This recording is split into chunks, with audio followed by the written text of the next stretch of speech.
Hi, everyone. Welcome to the first part of your lecture. We are talking about physical development for mid-childhood. The first section we're going to talk about is growth. Before we talk about specifics around growth for this time period, I want to just go over with you the bell curve and how percentiles work. This is a picture of a bell curve, and every single person would fall somewhere in the bell curve, regardless of what you're talking about. It could be height, it could be weight, it could be test scores. It's always going to fall somewhere in the bell curve.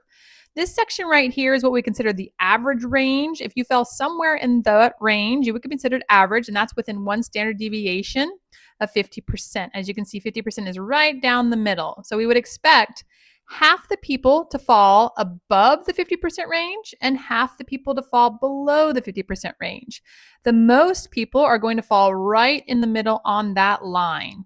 Okay, that's kind of how a percentile works. So if you were to do a matrix or a child matrix and you had a child that was at the 25th percentile, that would still be within the average range of development. Now, if you had a child that was in the first percentile of development, they would be all the way over here, and that would not be within the average range of development.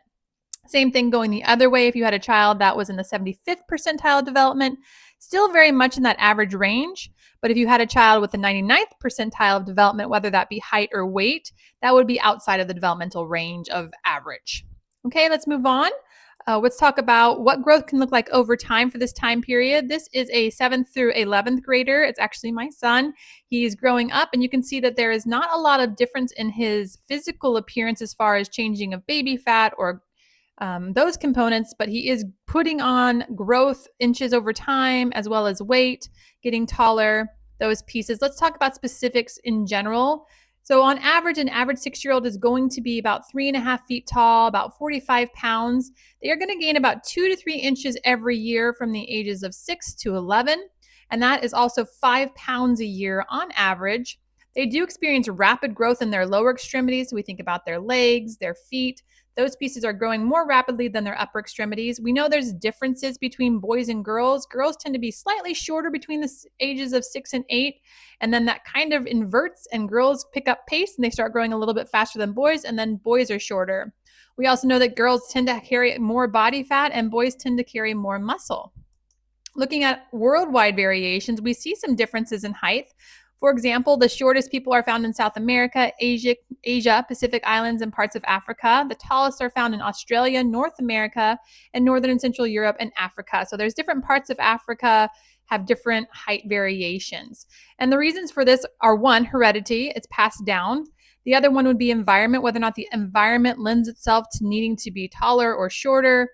And of course, evolution. From an evolutionary point of view, we would expect people to be a little bit shorter and stockier if they were coming from colder areas, because that would help them keep more heat, and taller and more slender if they were coming from areas that were a little bit hotter from an evolutionary point of view.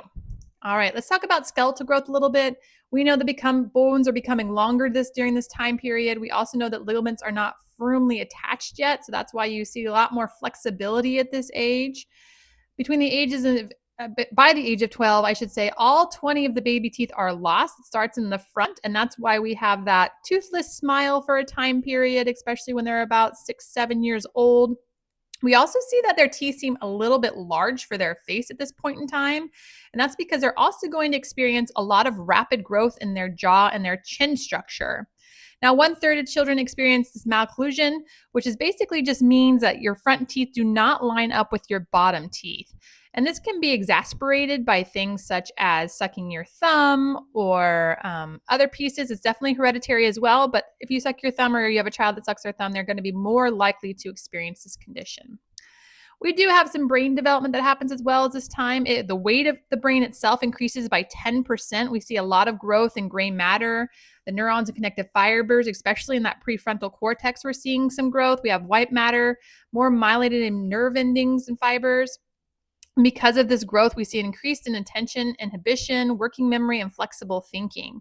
Around this time as well, we see an increase in what's called androgens, which is those male hormones that are going to be released, and that's going to play a part in their development as well.